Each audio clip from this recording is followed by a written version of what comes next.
you. Good morning. It is wonderful to be here at the Swiss Innovation Forum.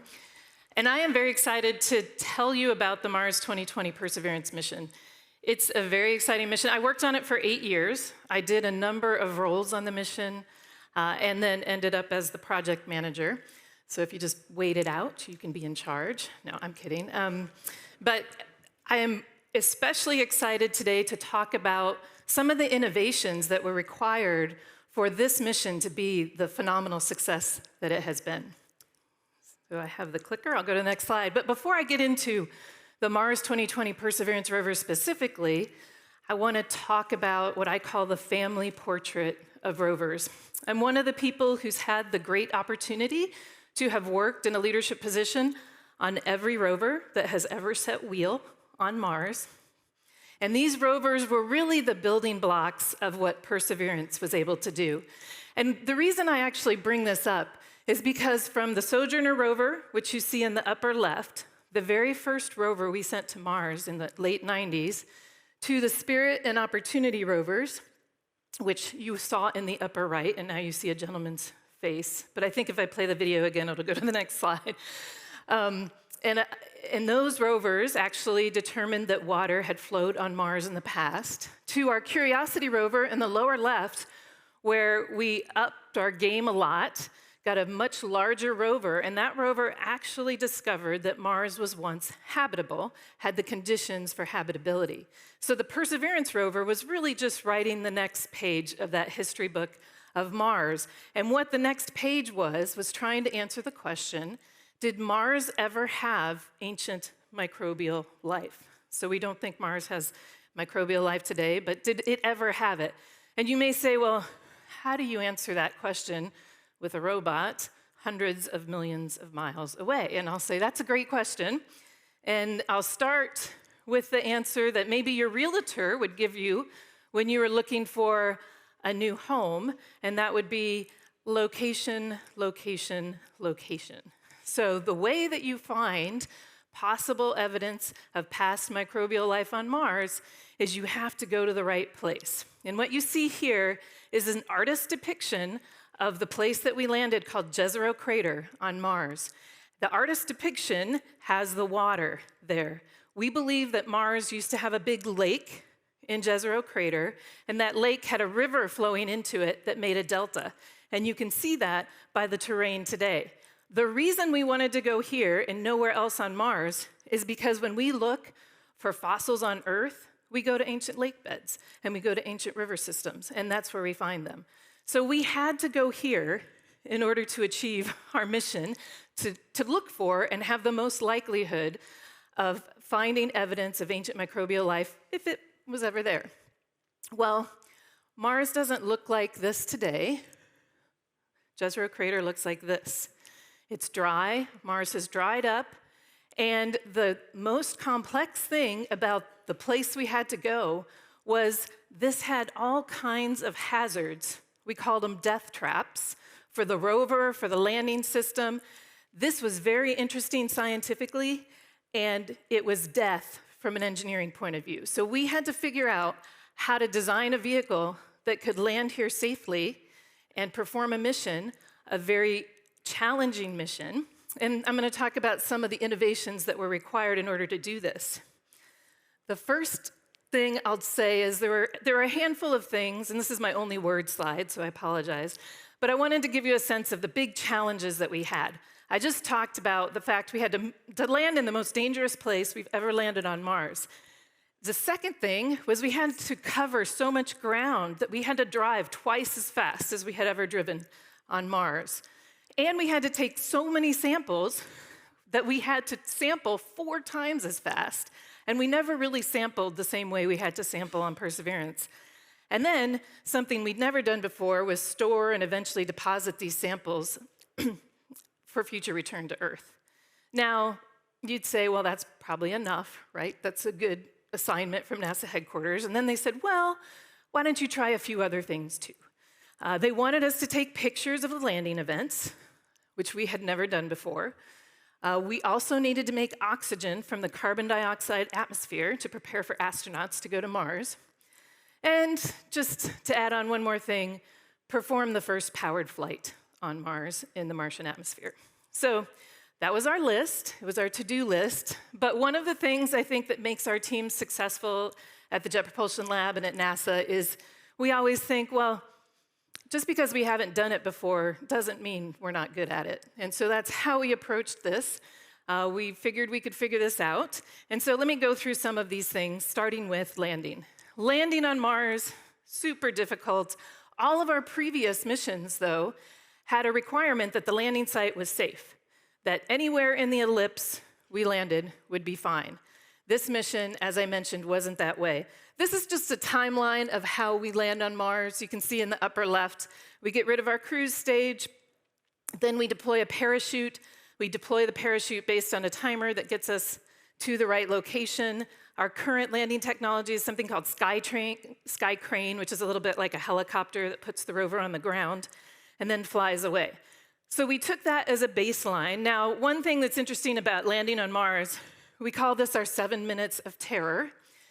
The one-way light time to Mars, so the time it takes to get a signal to Mars at the time the 7 minutes of terror is going on, is about 10 minutes. So if you see something going wrong, it's already gone wrong, and there's nothing you can do about it, which is in some way, I don't know, comforting, I guess, when we're watching this. We know that so it's fully autonomous. And so I'm going to talk a little bit about what we had to do to land in the most dangerous site in a minute. But first, I want to talk about the requirement to take pictures while landing. So whenever we had landed on Mars, we had information about what the landing was like, but we never had pictures. We had Doppler data that told us when the parachute deployed and how much we were slowing down. We had telemetry data that we would send to orbiters, but we never had pictures. And so this is one of the remarkable things, I think, of the Mars 2020 Perseverance mission. We decided to put commercial off-the-shelf GoPro cameras in several places on the vehicle. And if you guys watched the landing, you might remember that we didn't show these immediately because those cameras stored data, and then we got that data down later. So we didn't get that data in real time. This is a camera taking a picture of the parachute opening. Some of you may know what the orange and the white pattern means. I'm going to talk about that at the very end, so remember to listen for that. So we successfully were able to take these images, which changed the whole character of landing on Mars. I'm going to show you another video that you'll see. But what did we do to land in a very, very dangerous area with lots of death traps? Well, we added something called terrain relative navigation. Terrain relative navigation is essentially our robot astronaut that looks out the window, sees if we're going to land on something dangerous, and diverts us. But what it is we take descent photos. So there's a camera, not the commercial off-the-shelf GoPro cameras, but a different camera that we use to take images as we were landing. We had images on board the rover already, and we had marked those where hazardous locations were. And so the image feature mapping would figure out where we were, and if we were headed towards something dangerous, we would fire the engines and divert. Interestingly, we had to divert. And so I'm going to show you a combination. The terrain relative navigation maneuver had just happened in this video, and what you're going to see are the different camera views of the rover as it was landing. So the one in the middle is the images that we used. You'll hear Swati here. I'm going to talk over her a little bit. This is looking down at the ground, the camera under the rover. You're going to see two images pop up on the left. Because the engines are firing, the dust starts going everywhere. One camera on the upper left is pointing up at our descent stage, which is firing the engines. And then another camera is on the descent stage looking down at the rover. The Sky Crane is when we extend the rover on the cables to gently place it on the ground, and what you'll see is the descent stage fly away. Touchdown confirmed. Perseverance safely on the surface of Mars, ready to begin seeking the sands of past life. We are never not excited. I still get butterflies when I watch that video. But it always turns out okay. Okay, so I told you that we did actually divert, and this is a map that I want to show you. of Jezero Crater, and that's the larger map in the back. In the front is a video I'll talk about in a minute. But if you see the white line there, that is all the traverse that the rover has done since we landed. Where we wanted to land, if you can see the river delta that goes out, I don't have a pointer, but you can see the river delta that goes out to the edge, and there's a very flat part in front of it. We called that the landing strip, and we were hoping that that's where we were going to land. We thought maybe by calling it the landing strip, that's what would happen. We were coming in a little bit long, and so because we were long and we were going to the sand dunes, and you can kind of see the sand dunes because it's the thing in the middle that we drove around. We were going towards the sand dunes. Terrain relative navigation saw that, diverted us, and put us on the other side of the sand dunes, which made us very thankful for another innovation that we had put on the rover, which was autonomous navigation improvements. Now, we had always been able to drive our rovers autonomously on Mars. Mars is, as I mentioned, with the one-way light time the way it is, you can't joystick the rover. It's driven off the cliff before you can stop it. But our autonomous navigation algorithms in the past were very conservative. And so they would not have been able to actually succeed in the terrain with all the rocks. And that's what this picture is here on the left. The video that you're seeing is 200 times speed, so no, the rover doesn't drive that fast, of the rover navigating through the terrain as it goes around that white line and has traversed 23 kilometers and nearly 1,000 sols on Mars. So it's driven a tremendous amount. We changed the AutoNav algorithm so that it wasn't conservative. We actually had to thread the needle a lot. We had to drive over rocks that we typically wouldn't have driven over on past missions in order to make it more successful. We also, in past missions, we would take our stereo data, process it, wait to figure out where to drive, and then drive. We added some firmware that we also used for the terrain relative navigation to process those stereo images much more quickly so that we didn't have to wait to drive. And so we could just continuously drive and process and figure out the maps. So we've been setting records. The longest it's driven, I think, without humans in the loop is a little less than a kilometer, but that's very significant for the rover hundreds of millions of miles away on Mars. So auto navigation was a great success. Another innovation, which was almost fully new, even though we had done sampling before, we had never taken a rock core sample from a rock, put it in a tube, and stored that tube. And so what you see here is the sample and caching assembly. You see the tube on the left, and the tube's actually brought a tube, but I forgot to bring it out here. I'll have it with me later. It's about 6 inches long. And then underneath the front of the rover, which you don't even see in most of the pictures, is the sample caching assembly, and we have 43 tubes under there, and those are the tubes that we use to capture the samples. This next video, I'll talk you through it. It helps understand the whole sample caching system. We called it 3 robots. We needed the robot of the robotic arm, which is what you see moving now, and the turret, which is that big, huge thing on the end, weighs about 90 pounds, has the drill and some science instruments on it. So you see the drill drilling into the rock, the stabilizer keeping it level.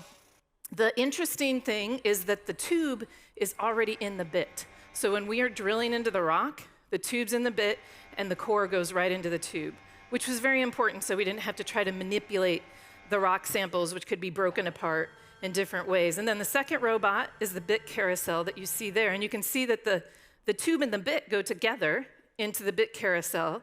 And then the third robot is this robotic arm that you would never know is in there, but is under the front of the rover, and it manipulates that sample tube, takes it to different stations. There's a volume station, there's an imaging station where we take a picture, seals it, and stores it.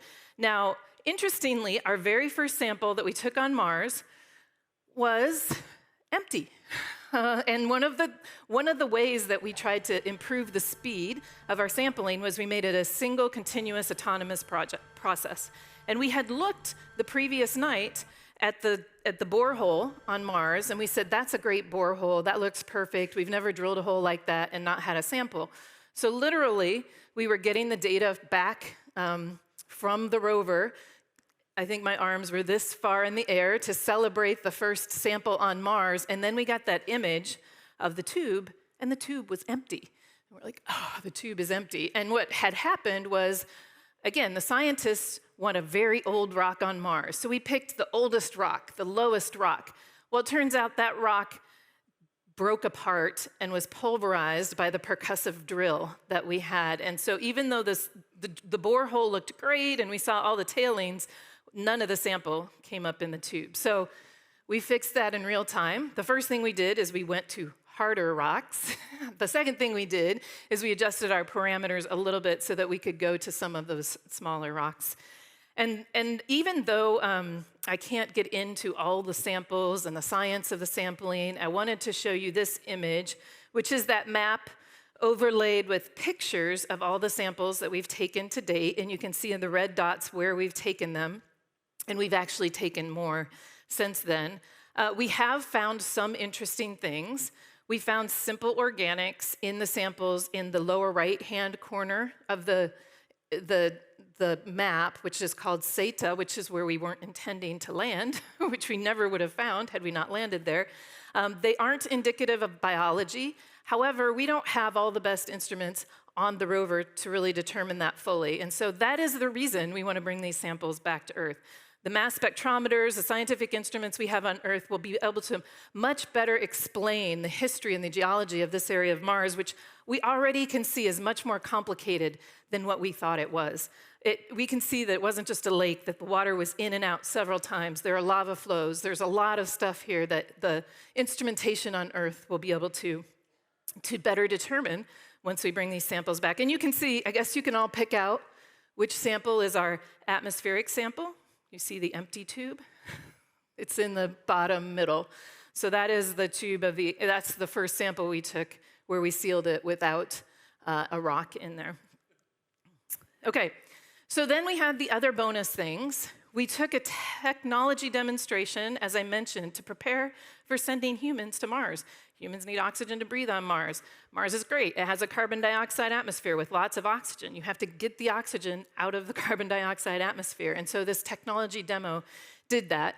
And we've made about 50 grams of oxygen to date. We're working on scaling that up so that we could actually use it for humans, because obviously 50 grams is not enough for the astronauts over a long period of time. But we demonstrated the technology so that we can scale this up for astronauts in the future. And then I think it's good to end with maybe the most challenging thing after sampling and caching is we took a helicopter with us. And if you know anything about Mars, you know that the Martian atmosphere is very, very thin.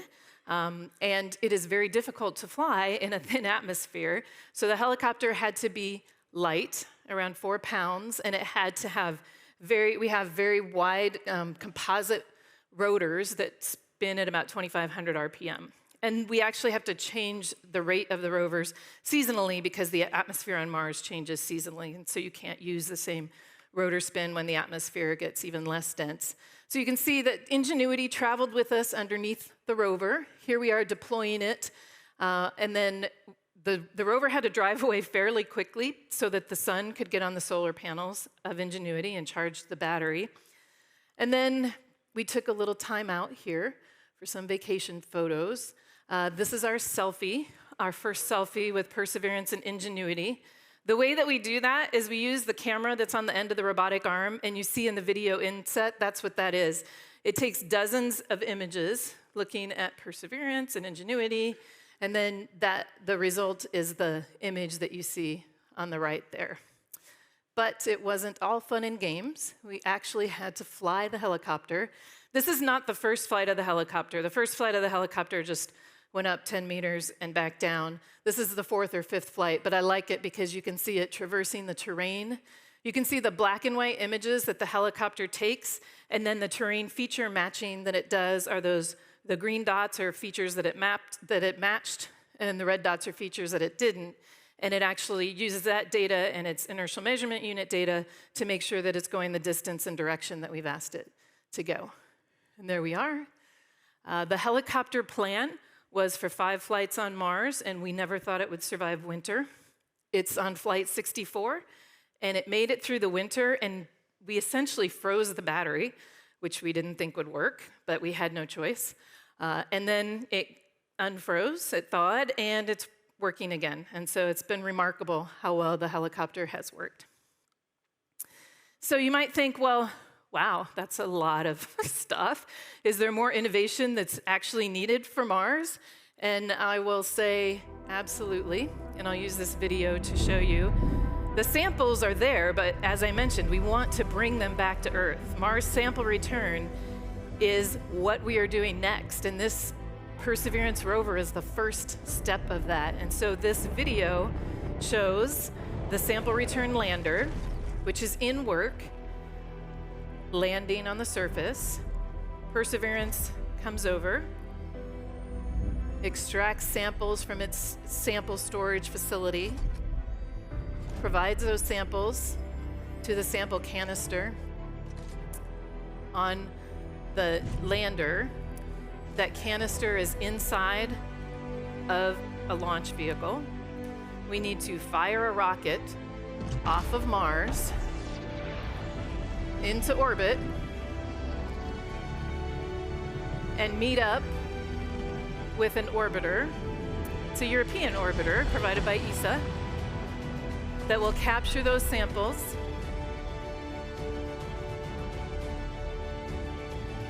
There's your orbiter.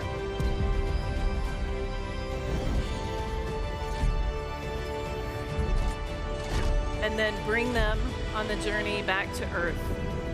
Now, Mars sample return is currently in a re-architecting phase due to some challenges with the budget over the next several years. But NASA is very committed to doing Mars sample return. It's the highest priority item on the decadal survey, and we are partnering with ESA in that, and it's a very exciting next step on Mars. So with all of that, I'm going to end with the parachute message.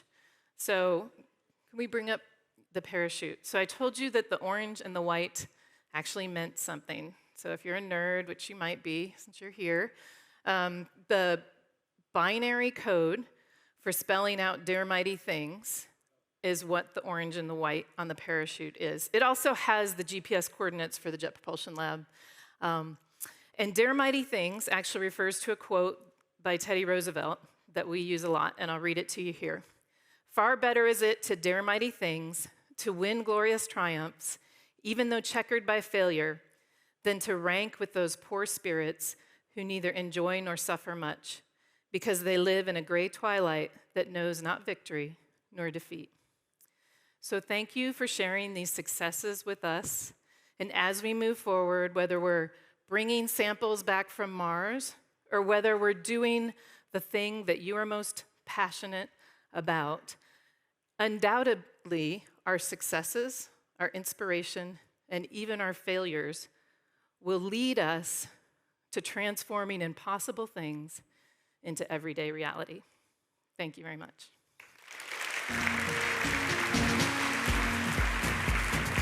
Jennifer Harris Trosper, meine Damen und Herren. Jennifer, please join me. We already have some questions out of the audience. One question is, what innovation would you have needed in hindsight? I think in hindsight, one of the challenges we have is the complexity of the vehicles that we build. And what we would like to have, and we're looking at it for future missions, is a much more distributed architecture of processors, multi-processing, where we can decompose the functional elements in a way that it's not quite so hard to put together, to test in the long run, and it's not so dependent on a single processor. So it's one of the things we're working on. And those processors need to be radiation hard. Now, interestingly, the Ingenuity processor is not a radiation hard processor, and it's doing pretty well. So that's been a nice technology demonstration for us that maybe we can use some of those in the future. We're talking today a lot about innovation, also about creating ideas. So someone wants to know, what is the ratio of ideas turned down from brainstorming to failed prototypes to ideas proving successful? I think I can't give you a ratio. I will give you there are lots of ideas that get turned down. And one of the challenges we have is for a mission that's in development to meet a planetary launch date, we only have so much time to try different things.